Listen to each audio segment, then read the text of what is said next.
So current పాడగాను పొద్దు నుంచి 3 మాటల పోయింది. ఈ ఎందుకు పోతుందో ఈ పిర్జాది కూడా మేడిపల్లి ఏరియాలో ఎవరికి అర్థం కాదు. అదే పోతుంది, అప్పుడే వస్తుంది. ఇక్కడ ఉన్నతాధికారులు పనిచేస్తూ ఉన్నారా, ఈ ఎలక్ట్రిసిటీ డిపార్ట్మెంటు జనం తిట్టే కాడికి వచ్చింది కథ. అటేమో 24 గంటల కరెంటు కోసం రాష్ట్ర ప్రభుత్వం కృషి చేసి అంత ప్రొవైడ్ చేస్తే ఇక్కడ ఏది దేవుడు వరం ఇచ్చినా పూజారికి అడ్డుకున్నట్టుగా ఉంది ఇక్కడ కథ వ్యవహారం చూస్తూ ఉంటే. సరే ఆ మ్యాటర్ అడ్డు పెడితే ఇక ఇప్పుడు పోయే ఉంది. ఇక ఒలింపిక్స్ మెడల్స్లో మన తాన ఒక్కనన్న బంగారు కొండ అని పిలుద్దామంటే దొరకలే. ఎండికొండ, ఇత్తడి కొండ, రాయి ఇత్తడా, కాంస్యం బ్రాంజ్, బంగారు కొండలు లేరు. 6 పథకాలు వచ్చినాయి. ఆ 6 పథకాలతోనే భారత్ సంతృప్తి పడాల్సిన పరిస్థితి. ఇంకొక అమ్మాయి ఆమె కోర్టులో ఉంది, మరి అదేమన్నా రిజల్ట్ వస్తే 7వ పథకం కూడా కావచ్చు. కానీ సిగ్గుతోని తలదించుకోవాల్సిన పరిస్థితి ఈ దేశంలో క్రీడారంగాన్ని చూస్తూ ఉంటే. ఉక్రెయిన్ రష్యా మధ్య ఓ దిక్కు బాంబుల వర్షం పడుతూ ఉంది. ఆ ఉక్రెయిన్ వాళ్ళు 13-14 స్థానంలో ఉన్నారు మీద. చూస్తే ఎంత ఇజ్జత్ తక్కువ ముచ్చటంటే మనది ఏ రంగంలో కూడా ముందుకు పోయినట్టు కనిపిస్తలేదు. ఇక జర కిందనే ఉంటుంది. ఇండియా 69వ స్థానంలో ఉన్నది మొత్తం. యుఎస్ఏ మొత్తం 111 పథకాలు కొట్టింది.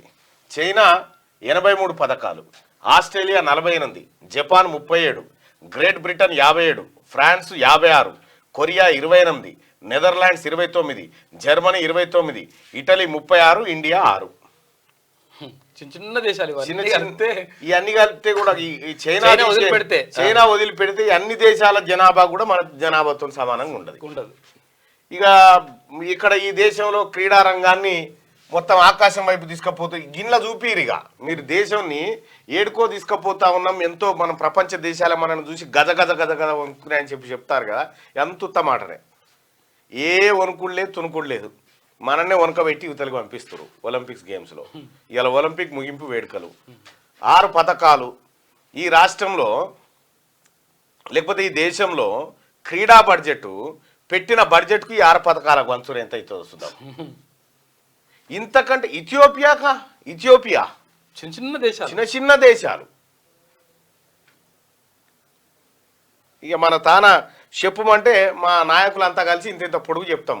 క్రీడారంగం అభివృద్ధి, మా ముచ్చట చూడుర్రి, మా కథ చూడుర్రి అని. ఏమీ లేదు. అవినీతిలో ఫస్ట్ ఉన్నాం గంతే. ఈ దేశంలో అవినీతిలో ఫస్ట్ ఉన్నాం. ఈతల మాటలల్లా సెకండ్ ఉంటాం. బ్రౌన్స్ మెడల్ వస్తుంది, సిల్వర్ మెడల్ ఫస్ట్ కూడా రావచ్చు. ఇవి తప్ప ఏం లేదు.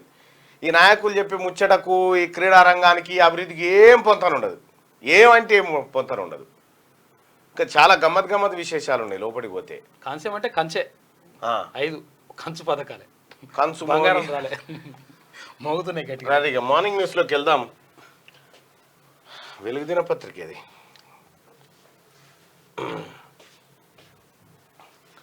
రైట్గా ఇండియా 6 మెడల్స్తోనే సరి. పారిస్ ఒలింపిక్స్లో ఇండియా 6 పథకాలతో సరిపెట్టుకుంది. శనివారం జరిగిన విమెన్స్ 76 కేజీల రేస్లింగ్ ఫ్రీ స్టైల్లో రితికా హుడా క్వార్టర్ ఫైనల్లోనే వెనుదిరగడంతో ఇండియా పథకాల వేట ముగిసింది. గోల్ఫ్లోనూ 2 గోల్ఫర్లు నిరాశపరిచారు. ఇక వినేష్ అనర్హత అప్పీల్పై కాస్ తుది తీర్పు మంగళవారానికి వాయిదా పడింది.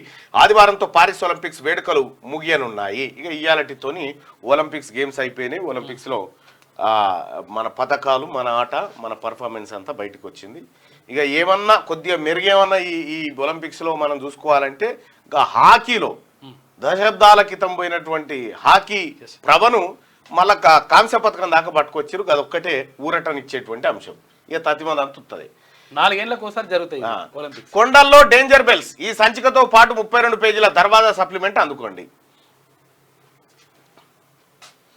రైట్గా హైదరాబాద్లో జైటీస్ వచ్చే నెల నుంచే కార్యకలాపాలు ప్రారంభం. 100లాది మంది నిరుద్యోగులకు ఉద్యోగాలు. అమెరికాలో సీఎం రేవంత్తో కంపెనీ ప్రతినిధుల భేటీ. ఈ పెట్టుబడులు లైఫ్ సైన్సెస్ రంగానికి ఊతమన్న సీఎం. హైదరాబాద్ను వరల్డ్ లైఫ్ సైన్సెస్ హబ్గా చేస్తామని వెల్లడి. ప్రపంచ ప్రసిద్ధి పొందిన జంతు ఆరోగ్య సంస్థ జైటీస్ కంపెనీ హైదరాబాద్తో తమ క్యాపబిలిటీ సెంటర్ను విస్తరించాలని హైదరాబాద్ లో తమ క్యాపబిలిటీ సెంటర్ ను విస్తరించాలని నిర్ణయించింది. సెప్టెంబర్ నుంచి కార్యకలాపాలు ప్రారంభించనున్నట్టు ప్రకటించింది. దీంతో రాష్ట్రంలో వందలాది మందికి కొత్త ఉద్యోగాలు లభిస్తాయి. అమెరికా పర్యటనలో ఉన్న సీఎం రేవంత్ రెడ్డి, మంత్రి శ్రీధర్ బాబుతో పాటు అధికారుల బృందంతో కంపెనీ ప్రతినిధులు సమావేశమయ్యారు. హైదరాబాద్ లో జైటెస్ ఇండియా క్యాపబిలిటీ సెంటర్ ను విస్తరించే నిర్ణయాన్ని సీఎం స్వాగతించారు. స్టాన్ఫోర్డ్ బయోడిజైన్ ప్రతినిధులతో సీఎం రేవంత్, మంత్రి శ్రీధర్ బాబు. ఇక రాష్ట్రానికి స్టాన్ఫోర్డ్ సహకారం అందిస్తుందట. బయోడిజైన్ రంగంలో నైపుణ్యాల అభివృద్ధి లక్ష్యం. సీఎం రేవంత్ రెడ్డికి యూనివర్సిటీ బృందం లెటర్ రాసింది. హైదరాబాద్ లో మోనార్క్ ట్రాక్టర్స్ టెస్టింగ్ ఫెసిలిటీ కూడా ఏర్పాటు చేయబోతా ఉన్నారట. ఇక్కడ అది అమెరికా పర్యటనకు సంబంధించినటువంటి వార్త. అయితే ఇక అర్హులందరికీ ration cards. Cabinet sub committee సమావేశంలో నిర్ణయం. గ్రామాల్లో 1.5 లక్షలు, పట్టణాల్లో 2 లక్షల ఆదాయ పరిమితి, 3.5 ఎకరాల మాగాని లేదంటే 7.5 ఎకరాల శల్క భూమి. వివిధ ప్రతిపాదనలపై చర్చించిన మంత్రివర్గ ఉపసంఘం విధి విధానాలపై మరింత లోతుగా అధ్యయనం చేయాలని నిర్ణయం. ఎన్సీ సక్సేనా కమిటీ సిఫార్సులను స్టడీ చేస్తాం. మంత్రి ఉత్తమ్. ప్రజాప్రతినిధుల నుంచి సలహాలు సూచనలు తీసుకుంటామని వెల్లడి. సో ఇప్పటికీ 10 లక్షల అప్లికేషన్లు వచ్చినాయి కొత్తగా. కాంగ్రెస్ అధికారంలోకి వచ్చిన వెంటనే ప్రజాపాలనలో భాగంగా అభయహస్తం కింద 6 గ్యారంటీల అమలుకు అప్లికేషన్లు తీసుకున్నది. ఈ క్రమంలో రేషన్ కార్డుల కోసం రాష్ట్ర వ్యాప్తంగా దాదాపు 10 లక్షల అప్లికేషన్స్ వచ్చాయి. ఇటీవల జరిగిన కేబినెట్ మీటింగ్ లో రేషన్ కార్డులు, ఆరోగ్యశ్రీ కార్డులు వేరువేరుగా ఇవ్వాలని నిర్ణయం తీసుకున్నారు. దీనిపై స్టడీ చేసేందుకు ప్రభుత్వం కేబినెట్ సబ్ కమిటీని ఏర్పాటు చేసింది.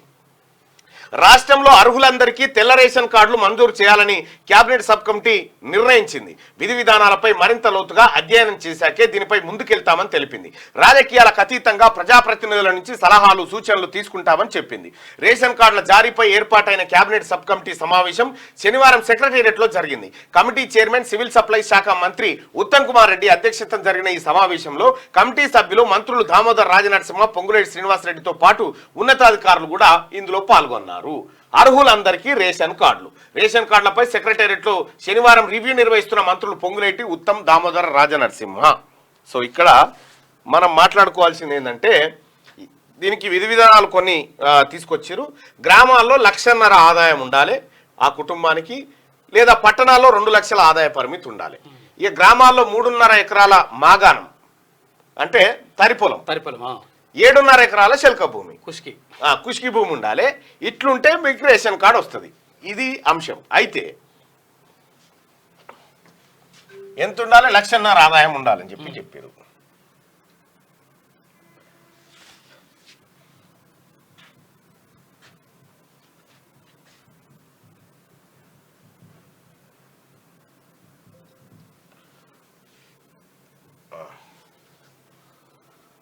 Telangana ranks first in per capita income.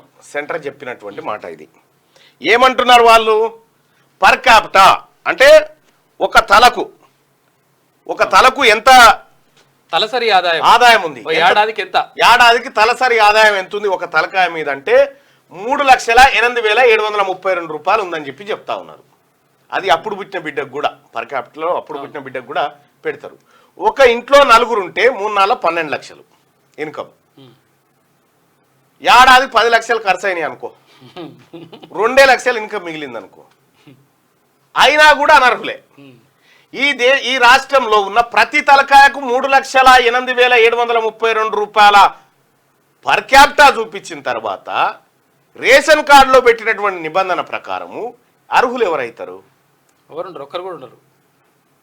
ఒకవేళ ఈ పర్ క్యాపిటా లెక్కలన్నా తప్పు కావాలి, ఆ రేషన్ కార్డు అర్హతలు ఏవైతే ఉన్నాయో ఆ కమిటీ రిపోర్టు అదన్నా కరెక్ట్ కావాలి, లేకపోతే అదన్నా తప్పు కావాలి, ఇదన్నా రైట్ కావాలి. ఏదో ఒకటైతే జరగాలి. ఇందులో ప్రతి మనిషికి ఒక ఇంట్లో 4 రైతు ఉంటారుగా, మినిమం 4 రైతు ఉంటారు, అంతకంటే ఎక్కువ ఉంటారు. ఓ ఇంట్లో 3 ఒక కొడుకు అని, ఒక్క బిడ్డ ముద్దు, రెండో బిడ్డ వద్దు అనుకుంటే 3 అనుకుందాం. 3 అయినా కానీ 3×9 కదా అయిపోయాయి. కాబట్టి ఈ గత ప్రభుత్వం మరి ఈ దొంగ లెక్కల పర్ క్యాపిటానా లేకపోతే ఇప్పుడు ప్రభుత్వం అప్డేట్ చేయకపోవడమా ఏం జరిగిందనేది వాస్తవమైనటువంటి విషయాల మీద గనక జరిగితే ఈ లెక్కలు వేరే ఉంటాయి. పర్ క్యాపిటా ఇన్కమ్ లో రకరకాల అంశాలు కలిసిపోయి కాదంటే అవి రకరకాలు ఉంటాయి. అందులో ఇన్కమ్ ఎంత మిగులుతుంది, ఫైనల్ గా అంత అందరు కలిసి ఒకటి చేస్తారు. అయితే ఏది లివింగ్ స్టాండర్డ్స్ ఎట్లా ఉన్నాయి, ఏదేమైనప్పటికీ కూడా ప్రతి మనిషికి 3,08,732 రూపాయల ఆదాయం ఉన్నదని చెప్పిన తర్వాత సగటున ఉమ్. ఆదాయం ఉన్నదని చెప్పిన తర్వాత ఈ 1,50,000 ఎట్లా పాసిబుల్ అవుతుంది? ఈ 1,50,000 గ్రామాల్లో నలుగురున్న కుటుంబానికి 1,50,000 ఆదాయం ఉంటే రేషన్ కార్డు అంటే ఎవరన్నా ఉన్నారా? ఇట్లా ఇవాళ రేపు ఏ చిన్న పని చేసినా వీళ్ళు పబ్లిక్ని అడుగుదాం. 10,000 ఇస్తారు అనుకుందాం. 10,000 తర్వాత రోజు కూలి ఎంత అన్న డిఫాల్టర్ రుణమాఫీ సంగతి ఏంది చెప్తా జరా. ఈ సుధీర్ ఇక పదే కాపీ పేస్ట్లు చేసాడు పని చేసి మిగతా వాళ్ళకి అవకాశం పర్ క్యాప్ అంటే ఒక రోజు మీ ఊళ్ళో కూలికి పోతే ఏ కూలి పైన ఎంత ఇస్తున్నారు అన్న ఒక్కసారి చెప్పండి. దయచేసి మార్నింగ్ న్యూస్ లైక్ చేయండి సోదరులారా. ఈ లైక్ బటన్ని క్లిక్ చేయండి, షేర్ చేయండి. ఈయన తీసేయ వద్దులే. 500, 600, 700, 1000 ఇందులో యావరేజ్గా 500 తీసుకుందాం. ఇందులో యావరేజ్గా 500 తీసుకుందాం. 500 అనుకుందాం. నెలకు 15,000. నెలకు 15,000. 12,500 60. 6 లక్షలు అంతే. 12,500 60 అంతే. 6 లక్షల రూపాయలు. 6 లక్షల రూపాయలు ఒక మనిషి సంపాదిస్తున్నాడు. 6 లక్షలు కాదు, ఒక నిమిషం. నెలకు ఎంత? నెలకు 15,000 కదా. 15 × 12 3 లక్షలు. 3 లక్షల రూపాయలు సంపాదిస్తున్నాడు. ఇంట్లో ఇద్దరు పని చేస్తే 6 లక్షలు అవుతాయి. సో కాబట్టి ఈ చేసేటువంటి ముచ్చట ఏదైతే ఉందో ఈ లీడర్లు చెప్పేటువంటి ముచ్చట అంత ఎందుకో నమ్మశక్యంగా దగ్గరగా ఉన్నట్టు అనిపిస్తలేదు సోదరులారా. అన్న నాకు ఇల్లు లేదు, భూమి లేదు, నాకు ఏం లేదు, నాకు రావాలని. మీకు రావాలి, మీ అటువంటి వాళ్ళు కాదంటలేం. కానీ ఈ లెక్కలకు ఈ ప్రభుత్వం చెప్తున్నటువంటి లెక్కలకు ఎక్కడ పొంతనుండదు. ఈ ప్రభుత్వం అనే కాదు, ఏ ప్రభుత్వం అయినా సరే. సో ఇక్కడ సరే రేషన్ కార్డు ప్లేస్లో ఒక రేషన్ కార్డుకు ప్రభుత్వం ఎంత బియ్యము, ఆ తర్వాత ఇప్పుడు గ్యాస్లోనే పోస్తురా వస్తలేదు. కిరసనాయిల్ బంద్ అయిపోయింది. ఓన్లీ బియ్యము ఇస్తే గోధుమలు, చక్కెర ఈ మూడు ఇస్తా ఉన్నారు. దీనికి ఒక్కొక్క కిలో బియ్యానికి దాదాపు 30 రూపాయల పైసలు ఖర్చు పెడతా ఉన్నారు. ఒక్కరికి 6 కిలోలు ఇస్తా ఉన్నారు. ఇంట్లో 4 ఉంటే 4 4 24. 24 × 30 3 2 6 600 రూపాయలు. 600 చక్కెర ఇది ఇదంతా కలిపి ఇంకో 650 అనుకో. ప్రతి కుటుంబానికి 650 రూపాయల లబ్ధి జరుగుతుంది అనుకున్నాం. ఈ 650 రూపాయలు నేరుగా వాళ్ళ అకౌంట్లో వేస్తే వాళ్ళు ఇంకా జరంతా కలిపినా మంచి బియ్యం కొనుక్కుంటారు కదా. సన్న బియ్యమే ఇయ్యకపోతే అది చేస్తారు కదా. అయితే ఈడ ఇంకొక విషయం ఏంటంటే మరి సివిల్ సప్లై శాఖ లేకపోతే ఇటు FCI వీళ్ళందరూ కలిసి ఖచ్చితంగా బియ్యమే పంపిణీ చేయాలి, ఖచ్చితంగా గోధుమలే పంపిణీ చేయాలి. ఇక్కడంటే బియ్యం ఇస్తారు, అక్కడ గోధుమలు ఇస్తారు. కానీ వీటి వల్ల ఎంతవరకు సామాన్యుడికి రీచ్ అవుతుంది ఎప్పుడన్నా సమీక్ష చేసిర్రా? రేషన్ షాపు నీకు రేషన్ కార్డు కావాలా, లేదు రేషన్ బియ్యం కావాలా, లేకపోతే అంతమందం పైసలు కావాలా, మీకు చక్కెర కావాలా, అంతమందం పైసలు కావాలా అని అడిగినప్పుడు కొంత బయటకు వస్తుంది. సో ఇప్పుడు ఈ లెక్క ప్రకారం 150,000 అంటే ఈ రాష్ట్రంలో ఒక్కడ అర్హుడు ఉన్నాడు ఉన్నాడు. 15,000 అయినా కానీ 1,80,000 ఎవరో కొద్ది మంది వెళ్తారు. 1,80,000 అవుతుంది. 15,000 వచ్చినా కానీ 500 అయినా కానీ 1,80,000 అవుతుంది సంవత్సరానికి. అంతే కదా. ఇంకో విషయం ఏంటంటే ఇక్కడ మొన్న 2 లక్షల రూపాయలు రుణమాఫీ పెట్టుకున్నాం. అవును, 2 లక్షల రూపాయలు రుణమాఫీ పెట్టి 2 లక్షల ఆదాయమే కదా రైతుకు. అంతే. ఏడుంటుంది ఈడ? ఇవి ఇట్లుంటాయి లెక్కలు. ఇవన్నీ దాచిపెట్టాలి కదా. మళ్ళీ మనం ఎట్లా చెప్తామండి? చెప్పకపోతే ఏం చెప్తాం మరి? రైట్గా మళ్ళీ కరోనా కేసులు మళ్ళీ పెరుగుతున్నాయని WHO ఆందోళన వ్యక్తం చేసింది. గత కొన్ని వారాలుగా 84 దేశాల్లో పాజిటివిటీ రేట్ పెరుగుతుందని తెలిపింది. రానున్న రోజుల్లో తీవ్రత ఎక్కువగా ఉండే వేరియంట్లు రావచ్చని హెచ్చరించిందట. మళ్ళా కరోనా వచ్చేటువంటి అవకాశం ఉందట, మళ్ళా పెరుగుతూ ఉందట. ఈ కరోనా గురించి నేను చెప్తున్నా, ఎవ్వరు భయపడాల్సిన పని లేదు. కుక్కకు రాలే, కోతికి రాలే, పందికి రాలే, కోడికి రాలే, నక్కకు రాలే, ఆవుకు రాలే, దేనికి రాలే కరోనా. ఓన్లీ మనుషులకి. ఎందుకంటే అవి భయపడేగా. వాటికి కరోనా వచ్చిందన్నా అది ఏందో తెలియదు, రాలేదన్నా ఏందో తెలియదు. కాబట్టి మనుషులకే భయం. హాస్పిటల్స్, కార్పొరేట్ హాస్పిటల్స్ ఎన్ని ఎక్కువ పెరుగుతూ ఉంటే రోగాలు, కొత్త రోగాలు అని పుడతా ఉంటాయి అన్నట్టు. వాటి కోసం పుట్టినట్టే ఉంటుంది కథ. ఛత్తీస్గఢ్ కూడా చెట్లు ఉన్నాయి. ఇప్పుడు రోడ్డు మధ్యలో చెట్లు పెట్టిరు. ఆ, ఆ చెట్లు ప్రత్యేకంగా ఉబ్బసం తర్వాత ఈ గుండె జబ్బులు వచ్చి వస్తుంది చెట్లు. చూసుకో. అటువంటి చెట్లు పెట్టిండు మనోడు. ఇక రిజర్వేషన్లు ఎత్తేసే కుట్ర, కేంద్రంలోని ఎన్డీఏ సర్కార్ రిజర్వేషన్లు ఎత్తేసే కుట్ర చేస్తుందని ఏఐసీసీ చీఫ్ మల్లికార్జున ఖర్గే ఆరోపించారు. ఇప్పటికే పబ్లిక్ సెక్టార్ జాబ్స్ ను ప్రైవేటీకరించిందని అన్నారు. ఉద్యోగాలు ఖాళీ ఉన్నా భర్తీ చేయడం లేదని మండిపడ్డారు. ప్రైవేట్ రంగంలోనూ ఎస్సీ ఎస్టీలకు ఉద్యోగాలు రావట్లేదని మల్లికార్జున ఖర్గే నిన్న స్టేట్మెంట్ చేసినారు. ఇక పైసా ఖర్చు లేకుండా ప్రాజెక్టులో పూడికతీత విషయంలో ప్రభుత్వం ఆర్థికంగా లబ్ధి పొందడంతో పాటు ప్రాజెక్టులను పునరుద్ధరించే మార్గాలపై దృష్టి పెట్టింది. ఇసుకను వేరు చేసేలా ప్రైవేట్ ఏజెన్సీలకు బాధ్యతలు అప్పగించి ఆదాయాన్ని పొందాలని చూస్తా ఉన్నది. పూడికలోంచి ఇసుకను తీస్తారు, మట్టిలోంచి బంగారాన్ని తీసి పూడికలోంచి ఇసుకను తీసి ఇసుక అమ్ముకొని ఈ పూడిక మాత్రం తీస్తారట. ఇక వయనాడు బాధితులకు అండగా ఉంటాం, ఇది ఘోర విపత్తు అని చెప్పేసి ప్రధాని మోడీ అంటున్నాడు. కేరళలో కొండ చర్యలు విరిగిపడిన ప్రాంతాన్ని పరిశీలించిన పీఎం కేరళ సీఎం విజయన్తో కలిసి ఏరియల్ సర్వే, బాధితులకు పరామర్శ, ఓదార్పు, పునర్నిర్మాణానికి పూర్తి సాయం చేస్తామని చెప్పేసి ప్రధాని ప్రకటించాడు. మీకు ఇంకో గమ్మత్ విషయం ఏంటంటే బిట్స్ పిలాని ఒక రీసెర్చ్ చేసింది హైదరాబాద్ మీద రీసెర్చ్ చేస్తే 17 రోజులు కంటిన్యూగా హైదరాబాద్లో వాన పడితే పావుల మందమే మిగులుతుందట. హైదరాబాద్ మొత్తం కథం ఇక మునిగే పోతుందట మొత్తం 75%. పావుల మందం మిగులుతుందట. ఓకే, ఇది బాగు చేయడానికి కేవలం 10,000 కోట్లు అయితే మొత్తం సెట్ చేయొచ్చట. ఓకే, ఈ మొత్తం ఆ వ్యవస్థనంతా కూడా ఇగో బిట్స్ పిలాని చేసింది. ఇక వయనాడులో కొండ చర్యల పక్కన అక్కడ ఇక్కడ కొద్దిగా ప్రమాదకరమైనటువంటి పరిస్థితులు అక్కడ జీవనాలు ఉంటాయి. సో తద్వారా ఆ కొండ చర్యలు విరిగిపోవడం, ఊర్ల మీద పడడం, తద్వారా ప్రకృతికి విరుద్ధంగా అక్కడ కట్టడాలు కట్టినట్టు. అసలు యాక్చువల్ అక్కడ వరదొచ్చే చోట కట్టడాలు కట్టొద్దు. రైట్, ఇది ఘోర విపత్తు. ప్రధాని మోడీ కేరళలో కొండ చర్యలు విరిగిపడిన ప్రాంతాన్ని పరిశీలించిన పీఎం, కేరళ సీఎం విజయన్తో కలిసి ఏరియల్ సర్వే, బాధితులకు పరామర్శ, ఓదార్పు, పునర్నిర్మాణానికి పూర్తి సాయం చేస్తామని ఆయన ప్రకటన. ఇది మామూలు విపత్తు కాదు, వేలాది కుటుంబాల కలలను చెదరగొట్టిన ఘోరం ఇది.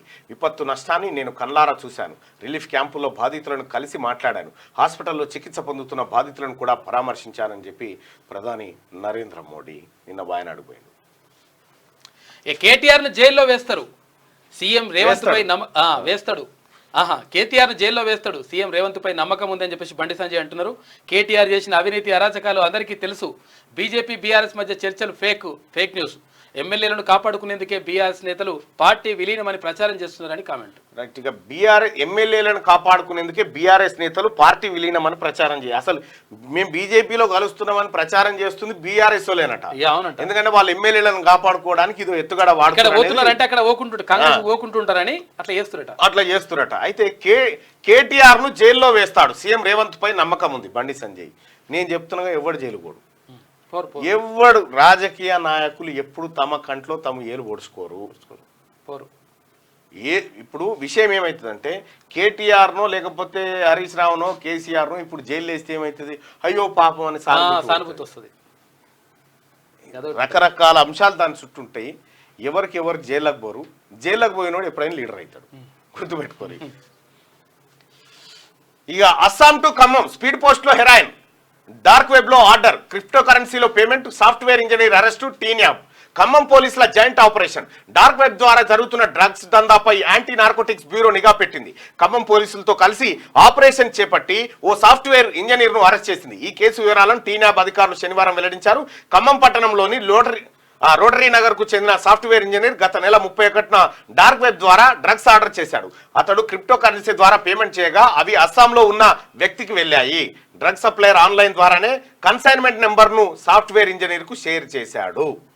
ఆన్లైన్ లో వస్తుందట, స్పీడ్ పోస్ట్ లో వస్తా ఉందట. మళ్ళీ డ్రగ్స్ న్యూజిలాండ్ కు డ్రగ్స్ కొరియర్ హైదరాబాద్ లో పార్సిల్ చేస్తుండగా పట్టుకున్న డిఆర్ఐ 60 లక్షల ఎఫిడ్రిన్ స్వాధీనం, ఇద్దరు అరెస్టు. న్యూజిలాండ్ కు డ్రగ్స్ కొరియర్ చేస్తా ఉన్నారట. మొత్తం కొరియర్ ద్వారానే వాడిని తెలవకుంటేనే గవర్నమెంట్ పోస్ట్ ఆఫీసర్ ఆయన్ని పోయి ఇచ్చేస్తుంది, డ్రగ్స్ సప్లై చేస్తున్నాడు. ఇక మల్కనగిరి పాండురంగాపురం రైల్వే లైన్ తో తెలంగాణకు లబ్ధి. కేంద్ర కేబినెట్ ఆమోదం తెలిపిన 8 రైల్వే స్టేషన్లలో ప్రాజెక్టులతో దేశంలో రైల్వే రంగం మరింత అభివృద్ధి చెందనుందని రైల్వే శాఖ మంత్రి అశ్విని వైష్ణవ్ అన్నారు. అసన్సోల్, బెంగాల్, వరంగల్ ను కలిపేలా సరికొత్త క్యాడర్ ఏర్పాటు చేయనున్నట్లు వెల్లడించారు ఆయన. అయితే ఇక్కడ జైల్లో వేస్తాడని కాదు, ఎప్పుడైనా అధికారులు జైలుకు పోతారు. నాయకుని కిందోడు జైలు పోతాడు తప్ప నాయకుడు ఇంకోటి పోడు. వాళ్ళు పోయినా కానీ వాళ్ళ కథలు వేరే ఉంటాయి, వాళ్ళు దాన్ని వాడుకుంటారు అనేటువంటి ఒక ఉద్దేశం ఉంటుంది. సరే, ఏదేమైనప్పటికీ కూడా మీకేమనిపిస్తూ ఉంది?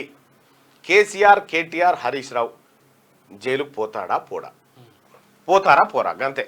ఒక చిన్న మీ ఒపీనియన్ తెలియజేయండి. అలాగే లైక్ బటన్ని క్లిక్ చేయాల్సిందిగా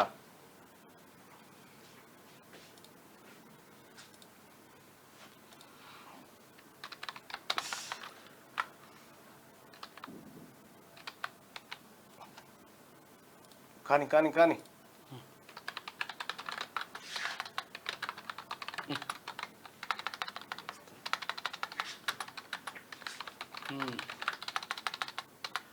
మల్కన్గిరి పాండురంగాపురం రైల్వే స్టేషన్లో రైల్వే లైన్లో తెలంగాణకు లబ్ధి అని చెప్పేసి అక్కడ వైష్ణవ అంటుండు.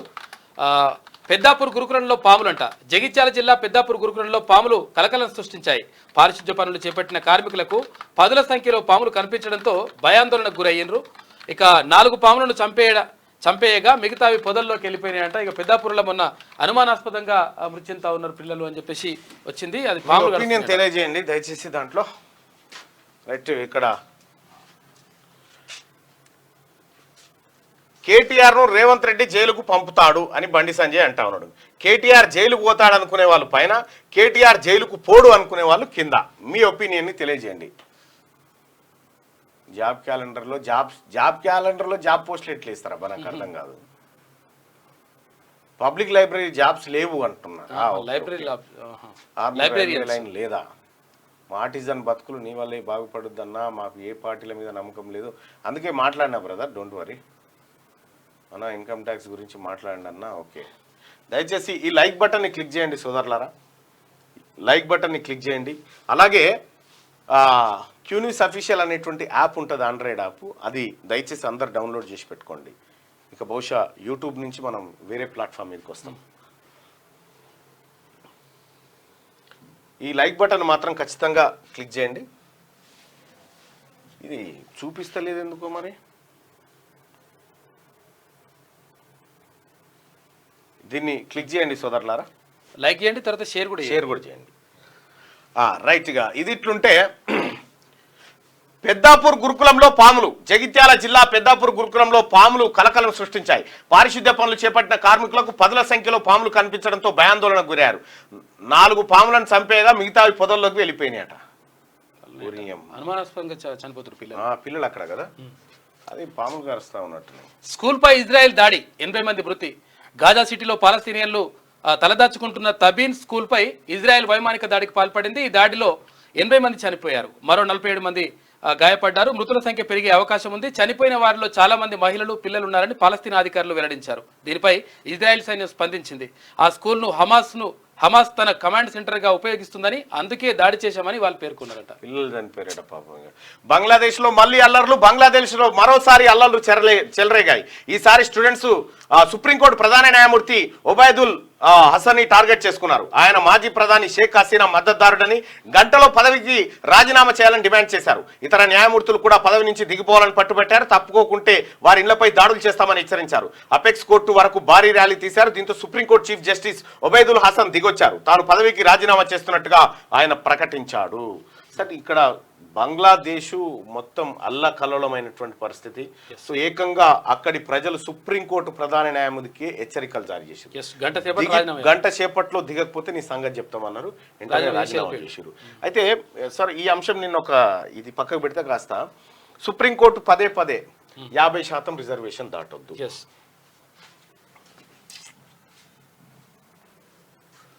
నేను ఇది పంపిస్తా. సుప్రీంకోర్టు పదే ఏం చెప్తుంది? బీసీలకు రిజర్వేషన్ అంశం వచ్చినప్పుడల్లా 50% దాటొద్దు, ఇది రాజ్యాంగ సూత్రాలకు విరుద్ధం అని చెప్పి అంటుంటది.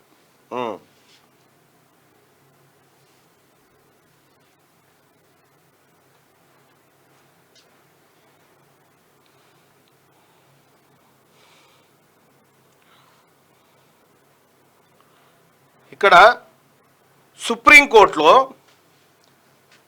50% రిజర్వేషన్ దాటొద్దు అని సుప్రీంకోర్టు అందరికి చెప్తా ఉంది కదా. సుప్రీంకోర్టులో ఎంతమంది జడ్జీలు బీసీలు ఉన్నారు? సుప్రీంకోర్టులో 50% ఈ రిజర్వేషన్లు వద్దా? సుప్రీంకోర్టు ఏమైనా వేరే సంస్థనా? సుప్రీంకోర్టులో మహిళా కోట ఉండొద్దా?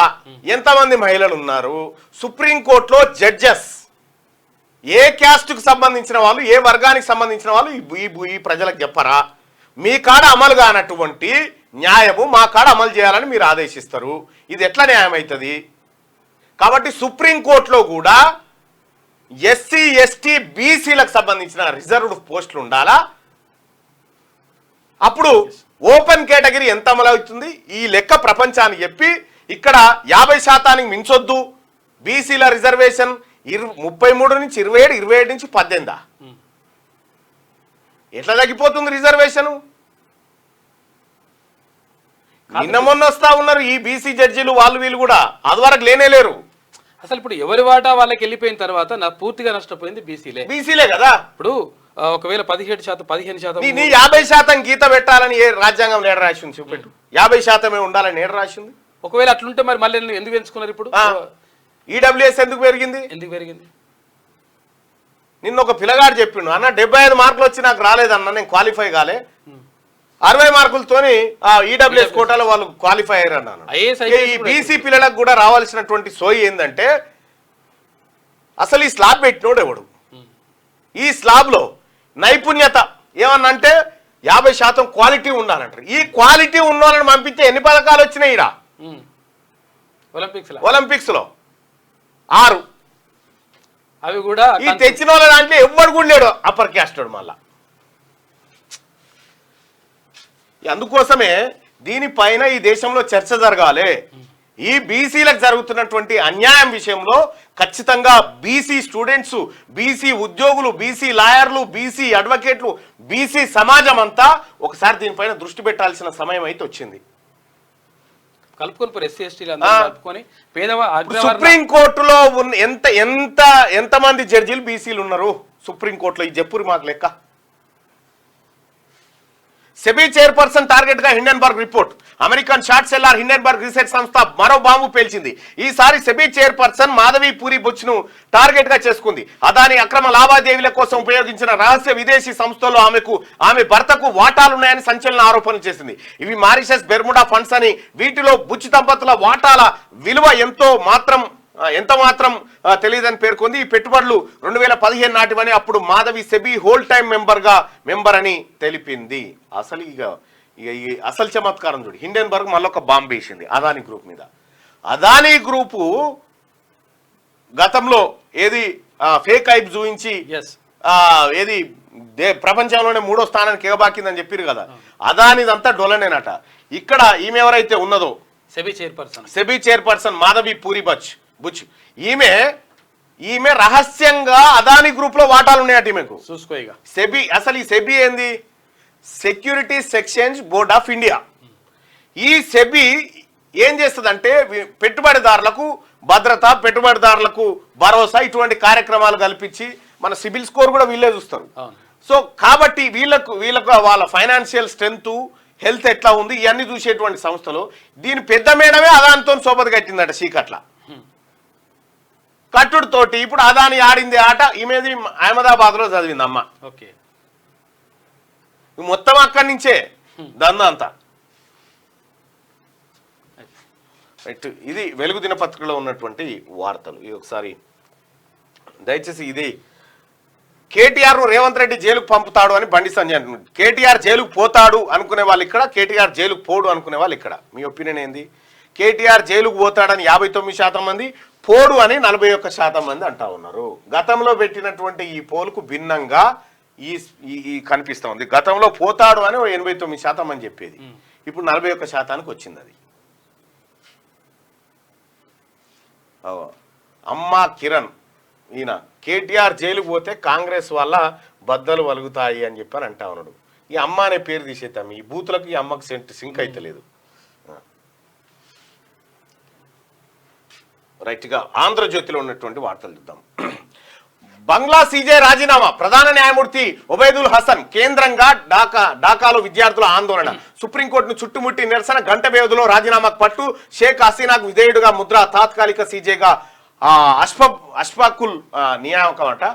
సీజే బంగ్లాదేశ్ అంటే ప్రజలు తిరుగుబాటుకు ఎంత పెద్ద వ్యవస్థ అయినా ఇక్కడ దిగిపోవాల్సిందే, ఎంత పెద్ద వ్యవస్థ అయినా సరే.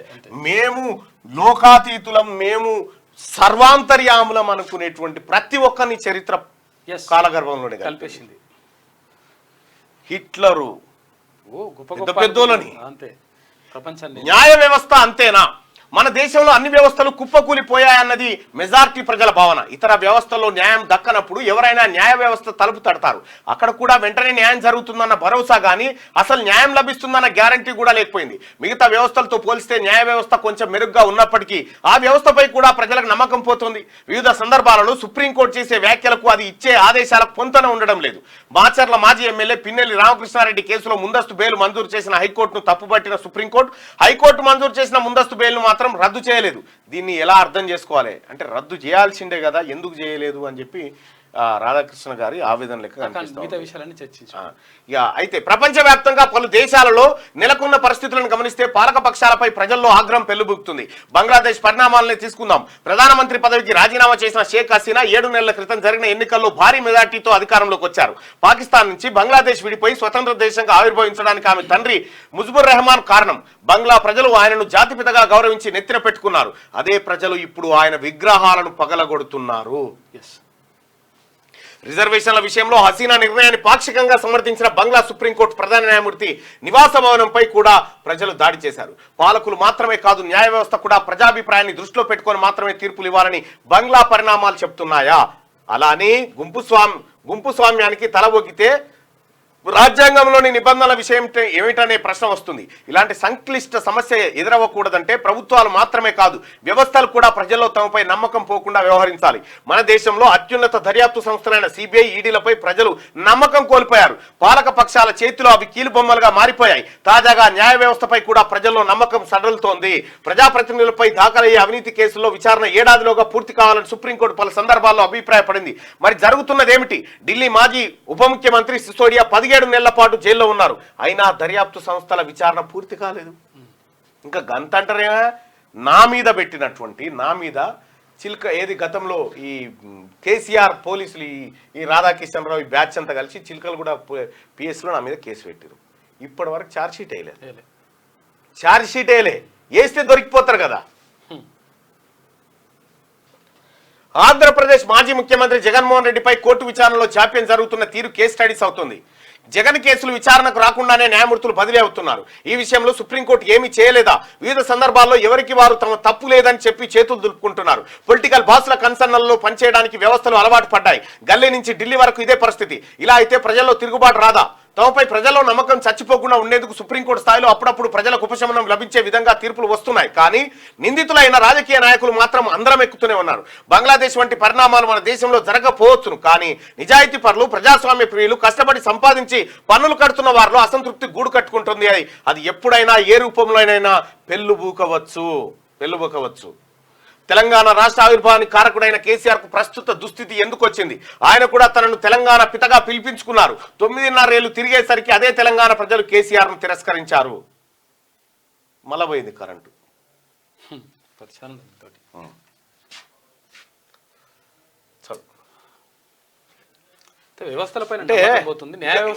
ఇంకా గమ్మత్ విషయం ఏంటంటే, నిన్నొక తీర్పు వచ్చింది, మొన్న తీర్పు వచ్చింది. ఏది? తెలంగాణ హైకోర్టులో ఒక కోర్టు ఏం చేసిందంటే, ఒక ఆమె చనిపోతే అలా కొడుకే తల్లిని చంపిడని చెప్పి ఆ కొడుకు యావజ్జీవ కారాగార శిక్ష వేసింది. 11 ఏళ్ళు లోపల ఉన్నాడు. లోపట ఉండి ఏం చేసిండు? ఆయన హైకోర్టుకు అప్పీల్ చేసిండు 2018లో. 2018లో హైకోర్టుకు అప్పీల్ చేస్తే 2018 నుంచి విచారణ చేసి 2024లో తీర్పిచ్చింది కోర్టు. ఏమని? ఆయన నిర్దోషి, ఆయన చంపలేదు, వాళ్ళ అమ్మని సంబంధం లేదు ఇచ్చిన తర్వాత ఆయనను వెంటనే రిలీజ్ చేయాలని హైకోర్టు ఆర్డర్ పంపించింది. ఏడికి? జైలుకు. ఆయన చచ్చిపోయి శాలైన్లా జైల్లోనే చచ్చిపోయాడు. పాపం ఆయన చచ్చిపోయిండు సార్ ఇట్లా అని చెప్పి తెలిస్తే, అయ్యో మాకు తెలియదన్న. మన విచారణ గత శరవేగంగా ఉందన్నట్టు. ఒక రాజకీయ నాయకుడికి బెయిల్ కావాలంటే వెంటనే వేస్తే మేఘాల మీద బెంచ్లు వేసుకొని మాట్లాడి తీర్పులు ఇచ్చి మనం వాటి మీద ఉన్నటువంటి సమీక్ష, సామాన్య ప్రజలకు న్యాయం అందే కాడ లేదనేది ఇక్కడ కొంతమంది ఆవేదన. ఈ నిన్నమొన్న జరిగింది. ఇది నిన్నమొన్ననే జరిగింది. ఏది? ఈ చెర్లపల్లి జైలుకి సంబంధించి నిర్దోషం తేలిండు. మరి కింది కోర్టు శిక్ష వేసింది, కింది కోర్టు యావజ్జీవ కారాగార శిక్ష వేసింది. వేసిన తర్వాత ఆయన అప్పీలుకు పోతే హైకోర్టులో విచారణ జరిగి పాపం ఆయన చచ్చిపోయిండు. ఆయన చచ్చిపోయిన కొన్నేళ్లకు తీర్పు వచ్చి ఆయనను విడుదల చేయాలని వచ్చింది. ఆయన విడుదల చేయాలని వస్తే ఏడున్నాడు, విడుదల చేసేందుకు లేడు, చచ్చిపోయిండు అప్పటికే. నేను చూపిస్తా చూడరు అది.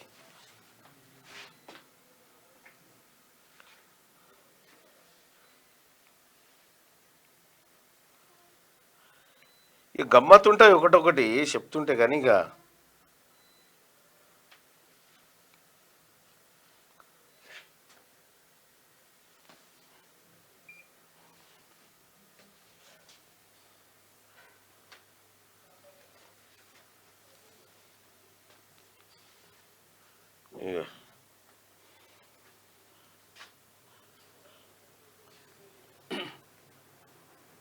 భరత్ ఓపెన్ చేయి వాట్సాప్.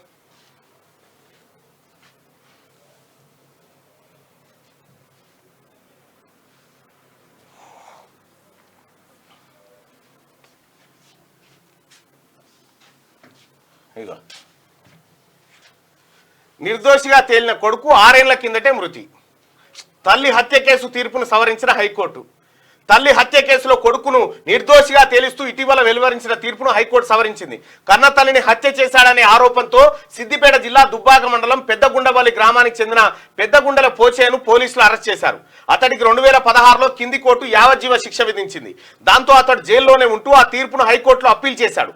అప్పీల్ విచారణలో ఉండగానే పోచేయ జైల్లో 2018లో మరణించాడు. అయితే ఈ కేసులో ఇటీవల పోచేని హైకోర్టు నిర్దోషిగా ప్రకటించింది. పోచేయ మరణించిన విషయం తెలియక అతన్ని రిలీజ్ చేయాలని ఉత్తర్వులో పేర్కొంది. హైకోర్టు తీర్పు తర్వాత పోచేయ చనిపోయిన విషయాన్ని పత్రికలు వెలుగులోకి తెచ్చాయి. పోచేయ చనిపోయినట్టు నిర్ధారించుకున్న పబ్లిక్ ప్రాసిక్యూటర్ విషయాన్ని justice K Surender, justice K శ్రీనివాసరావుల ధర్మాసనం దృష్టికి తెచ్చారు. సమాచార లోపం వల్ల పోచేయ చనిపోయిన విషయం తెలియదని కోర్టుకు తెలిపారు. ఇది ఇప్పుడు ఆ తీర్పు ఏదో అప్పుడు వచ్చినుంటే ఓ నిర్దోషి చచ్చిపోకపోతుండే కదా, ఈ జైల్లో నరకయాతన అనుభవించకపోతుండే కదా. ఇప్పుడు ఈ తప్పుడు తీర్పిచ్చినటువంటి పాత జడ్జి మీద ఏమైనా విచారణ చేయొచ్చా? కింది కోర్టు జడ్జి పైన ఏమైనా విచారణ చేయొచ్చా? చేయాలి కదా. ఈ రిమైనింగ్ జీవిత ఖైదు వాళ్ళకి వేయొచ్చా?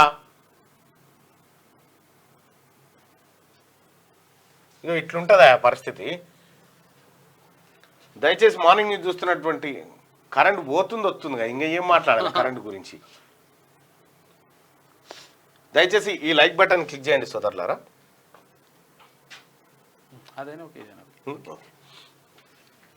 ఇక్కడ దర్యాప్తు సంస్థలు, న్యాయ వ్యవస్థలు నిజాయితీతో సక్రమంగా పనిచేసినా చేయకపోయినా ఎన్నికల్లో ప్రజలు మాత్రం ఓటు అనే ఆయుధంతో నిరంకుశంగా వ్యవహరించే వారిని శిక్షిస్తున్నారు. ఈ నేపథ్యంలో తమ ఔన్నత్యాన్ని కాపాడుకోవడమా లేదా అన్నది దర్యాప్తు సంస్థలు, న్యాయ వ్యవస్థలు తేల్చుకోవాలి. ప్రజాస్వామ్యంలో ఏ వ్యవస్థ అయినా ప్రజలకు మాత్రమే జవాబుదారీగా ఉండాలి, పాలకులు కాదు. ఈ సూత్రాన్ని పాటిస్తే ప్రజల్లో అసహనానికి, అసంతృప్తికి తావుండదు. ఇక్కడ కోర్టులు చెప్తా ఉన్నా. ఇక్కడ పంజాబ్లో ఖలిస్తాన్ వేర్పాటువాదులు అని చెప్పి ఎవరైతే మనం అనుకున్నామో, కోర్టులు అతన్ని దోషిగా పెట్టి జైల్లో పెట్టినాయో, ఇతను దోషి కాదు, మా గుండెల్లో నిలిచిన వ్యక్తి అని ఇండిపెండెంట్గా గెలిపించి పార్లమెంట్కు పంపించారు. ఇప్పుడు సుప్రీంకోర్టు ప్రజా వ్యతిరేక తీర్పునిచ్చినట్ట. అసలు ఎక్కడ సింక్ అయితే లేదు ఈ వ్యవహారం. ఇవన్నీ చూసుకోవాల్సినటువంటి అవసరం ఉంది ఈ దేశంలో. ఒడిశా ఏపీ తెలంగాణ అనుసంధానం కొత్త లైన్ పూర్తయితే భద్రాచలం మీదుగా రైలు ప్రత్యామ్నాయ సరుకు రవాణా కారిడార్కు బాటలు. 170 కిలోమీటర్లు, 73 కిలోమీటర్లు, అంచనా వ్యయం 4109 కోట్ల రూపాయలు. కేంద్ర మంత్రి కిషన్ రెడ్డి వెల్లడి. ప్రధాని మోడీకి కృతజ్ఞతలు. కొత్త రైల్వే ప్రాజెక్టుతో తెలుగు రాష్ట్రాలకు ఎంతో మేలు. విశాఖ జోన్పై ఏపీ సీఎంతో చర్చిస్తున్నామని చెప్పేసి అశ్విని వైష్ణవ్ రైల్వే శాఖ మంత్రి. కేంద్ర కేబినెట్ ఆమోదించిన మల్కన్గిరి పాండురంగాపురం రైల్వే లైన్ తో ఒడిశా, ఏపీ, తెలంగాణ రాష్ట్రాలు అనుసంధానం కానున్నాయని కేంద్ర మంత్రి కిషన్ రెడ్డి వెల్లడించారు. ఇక కేటీఆర్ ను జైలు పంపకపోతే యుద్ధమే. ఆయన అరాచకాలు ఎన్నో. నన్ను, రేవంత్ ను వేధించారు. సీఎం పై నమ్మకం, గౌరవం ఉంది. కేటీఆర్ ను లోపలేస్తారు. ఆ నమ్మకం పోతే రాష్ట్రంలో రాజకీయ యుద్ధం తప్పదు అని చెప్పి ఇప్పుడు కేటీ రామారావు మీ ఇద్దరినే కాదు, నన్ను ఉంచినన్ని రోజులు జైల్లో మిమ్మల్ని కూడా ఉంచలే, మీ ఇద్దరిని కూడా ఉంచలే. కానీ ఒక మాట నిజం, ఇప్పుడు కేటీ రామారావు జైలుకు పోతే మనందరం సంతోషమా? కానీ కేటీ రామారావు చేసిన అరాచకాలు ఏవైతే ఉన్నాయో వీటన్నిటిని బయటికి తీసుకురావాలి. Yes, తీసుకురావాలి. అతను చేసిన జప్తు దోపిడీలు, చేయాలి. దొంగతనాలు, లూటీలు అవన్నీ బయటికి తీసుకురావాలి. ఆ కుటుంబం మీద విచారణ జరగాలి. తెలంగాణకు స్టాన్ఫర్డ్ బయోడిజైన్ రంగంలో నైపుణ్యాల అభివృద్ధి లక్ష్యం.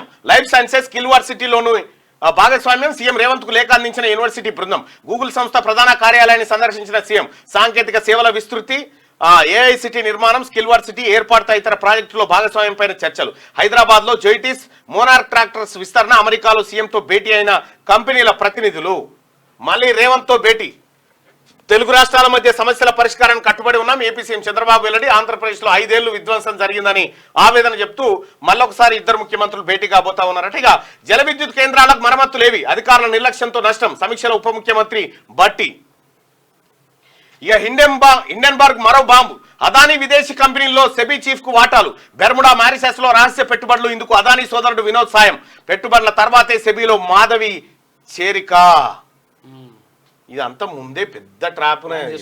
ఏడాదిన్నర కిందట అదానీ గ్రూప్ పై సంచలన ఆరోపణలు చేసిన హిండెన్బర్గ్ తాజాగా మరో బాంబు పేల్చింది. అసలు ఈ హిండెన్బర్గ్ ఏంటంటే ఇగో ఇటువంటి అన్ని బయటికి తీసే సంస్థ. తాజాగా మరో బాంబు పేల్చింది. ఈసారి నేరుగా సెబీ చీఫ్ మాధవి పూరి బుచ్పైనే ఆరోపణలు చేసింది. అదానీ గ్రూప్ సంస్థల షేర్ల విలువలను కృత్రిమంగా పెంచేందుకు వినియోగించిన బెర్ముడా మారిషస్ ఫండ్లలో మాధవి, ఆమె భర్త ధవల్ బచ్ కు రహస్య వాటాలున్నాయని పేర్కొంది.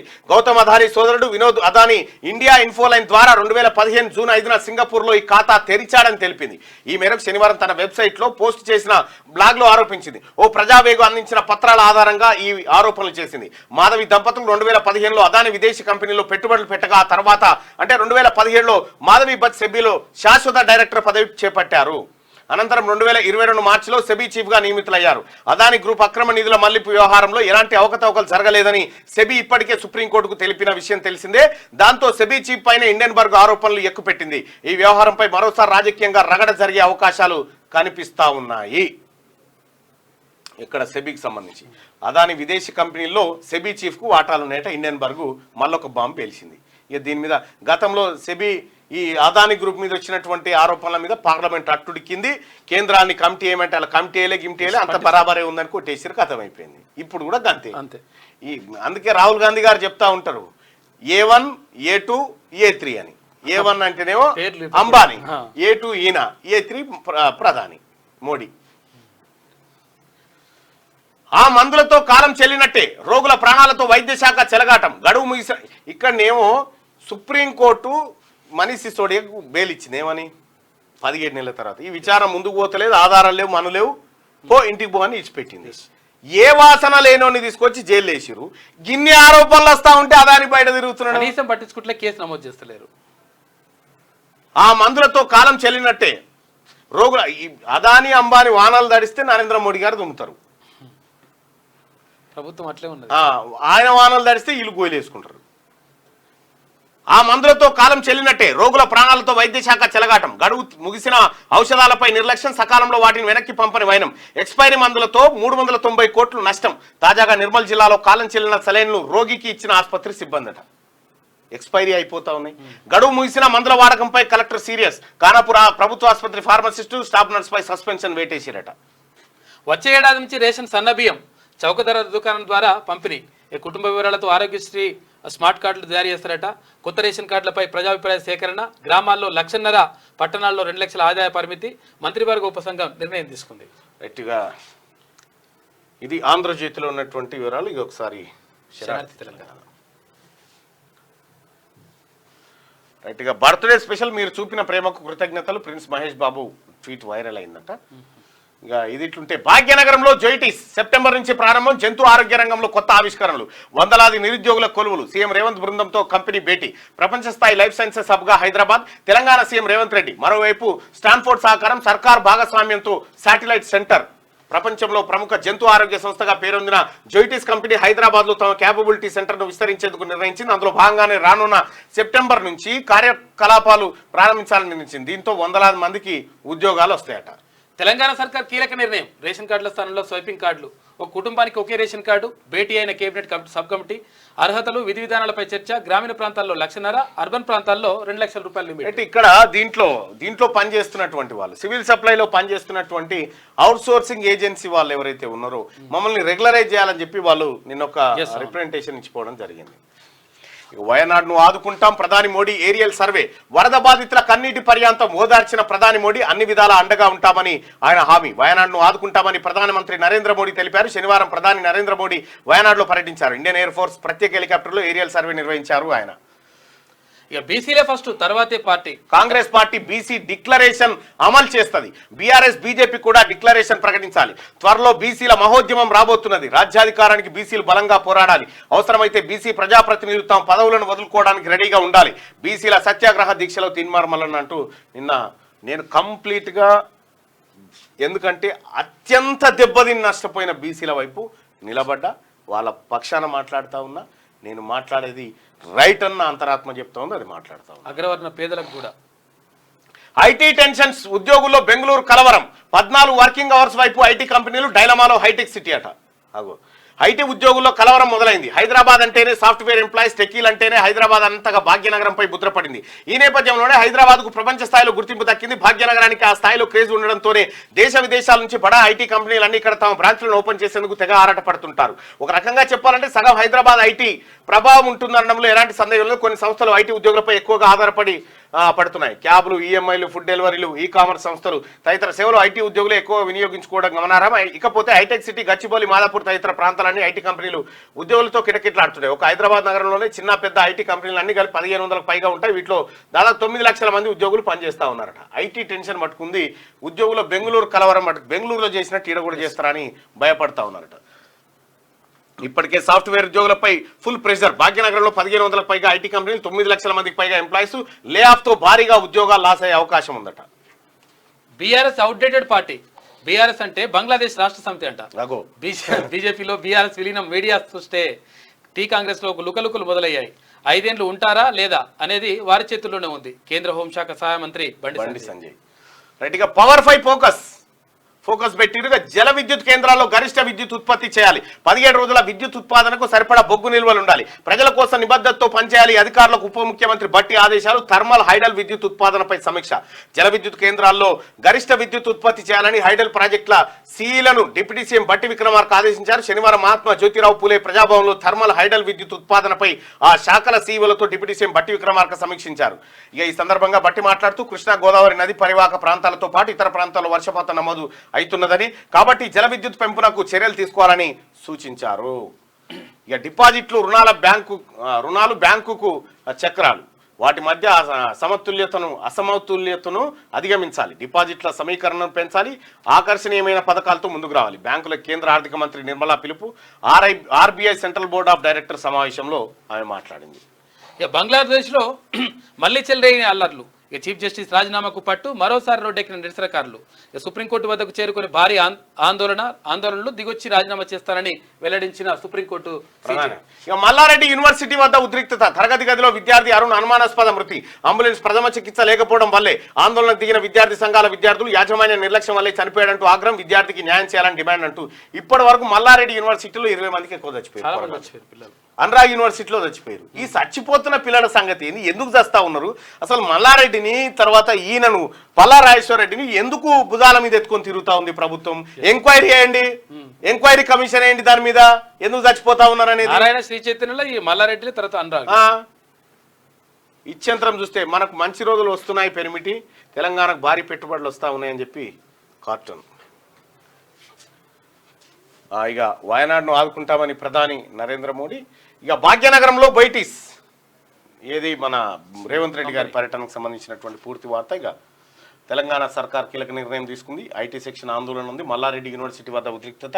నిన్న మల్లారెడ్డి యూనివర్సిటీలో ఫర్నిచర్ అంతా తలగబెట్టి పలగొట్టి రేడి కాడికి ఎందుకు చదివిపిస్తారు అలా పిల్లల్ని? ఆ చదువు బాగుండదు, మన బాగుండదు. ఎంత చెప్పినా కూడా ఆడ మల్లారెడ్డి గారికి చెప్పని అంటుంటారు.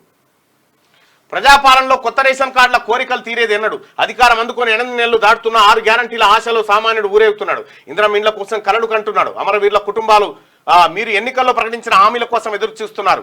నిరుద్యోగుల కోరిక మోక్షం దొరికినా గల్ఫ్ కార్మికుల కష్టాలు కన్నీళ్లు పెడుతున్నాయి. పోడు భూములు పట్టాల కోసం గిరిజన ఆదివాసీలు కండు కాయలు కాసేలా చూస్తున్నారు. హరితహారం పేరుతో గత సర్కారు భూములను కొల్లగొట్టిన పచ్చి బాలింతను అని చూడకుండా కర్కశంగా కాకిలి చితకబాదిన ఉలుకు పాలుకు లేని పాత సర్కారును ప్రజలు పాత్ర పెట్టారు. అణచివేత అన్యాయం పెట్టరేగినప్పుడు ప్రజలు తిరుగుబాటు బావుటా ఎగరవేస్తారు.